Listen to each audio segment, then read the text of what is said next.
15টি বছর অতিবাহিত হয়। ঈদগাহের স্থায়ী ইমাম থাকার পরেও অন্য আরেকজনকে আমার জায়গায় চাপিয়ে দেওয়া হয়। আসসালামু আলাইকুম ওয়া রাহমাতুল্লাহ। আলহামদুলিল্লাহ ওয়াসসালাতু ওয়াসসালামু আলা রাসূলিল্লাহ। বাংলাদেশের শোলাকিয়া ময়দানে উপমহাদেশের বৃহত্তম ঈদের জামাত অনুষ্ঠিত হয়। প্রায় 350 বছর ধরে এই মাঠে ঈদের নামাজ অনুষ্ঠিত হয়ে আসছে। 1828 সন থেকে শোলাকিয়া ময়দানে বড় জামাতের প্রচলন হয়। প্রথম ইমাম ছিলেন সৈয়দ আহমদ রাহমাতুল্লাহি আলাইহি। সর্বশেষ যিনি বিদায়ী ইমাম ছিলেন হেবতনগর AU কামিল মাদ্রাসার প্রিন্সিপাল মাওলানা আবুল খায়ের মোহাম্মদ নুরুল্লাহ রাহমাতুল্লাহি আলাইহি। স্বাধীনতার পর 1975 সন থেকে 2003 পর্যন্ত ইমামের গুরুত্বপূর্ণ দায়িত্ব তিনি পালন করেন। তিনি অসুস্থ হওয়ার পর পরবর্তীতে ওফাতপ্রাপ্ত হওয়ার পর 2004 থেকে 2009 পর্যন্ত শোলাকিয়া ময়দানে আমি ইমামের দায়িত্ব পালন করি। সাধারণত মুতাওয়াল্লির প্রস্তাবক্রমে জেলা প্রশাসন ইমামের বিষয়টি চূড়ান্ত করত।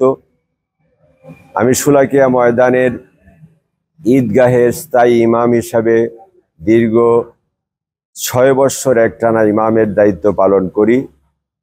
2009-এর 2 সেপ্টেম্বর আমাকে কোনো কিছু না জানিয়ে ঈদগাহের স্থায়ী ইমাম থাকার পরেও অন্য আরেকজনকে আমার জায়গায় চাপিয়ে দেওয়া হয়।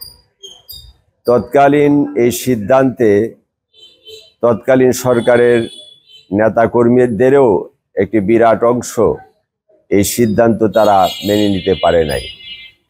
এইভাবে প্রায় 15টি বছর অতিবাহিত হয়।